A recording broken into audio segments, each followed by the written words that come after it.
കിട്ടിയ ചക്ക ഉണ്ടാക്കിയാല് ഇനി സൂക്ഷിച്ചോ. ഭർത്താക്കാരോടാ പറയുന്നത് സൂക്ഷിക്കണം, ഇല്ലെങ്കിൽ ഇതാണ് അവസ്ഥ ഉണ്ടാവുക. ഈ വീട് നിങ്ങൾ കണ്ടോ, ഇതായിരിക്കും നിങ്ങളെ അവസ്ഥ ഉണ്ടാവുക.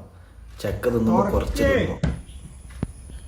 ഈ വാതിലൊന്ന് തുറന്ന നിങ്ങൾ അവിടെ ഇന്ന് ഉച്ചക്കില്ല ചക്കക്കുരു മൊത്തം നിങ്ങള് കേറ്റാണ്ട് അവിടെ നോളി നിങ്ങള്. അതിനെന്താ ചക്കക്കുരു പിന്നെ തിന്നാൻ പറ്റില്ല ചേട്ടാ. കുട്ടിമേലൊന്ന് വാങ്ങി. ഒരു കുട്ടിയും വേണ്ട, ഒരു ചട്ടിയും വേണ്ട.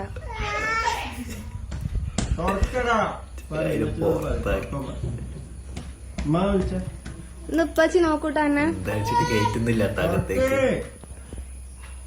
ഇത് തുറക്ക്. അത് അതിനത്ര മണൊന്നും ഉണ്ടാവേ.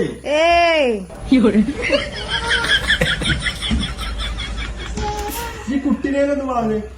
അതിന് നിങ്ങൾ എന്നാണ് നോക്കിക്കൂടി, ഒരു ദിവസം നോക്കും നോക്കാലോ. അവിടെ പോയി കിടക്കുക.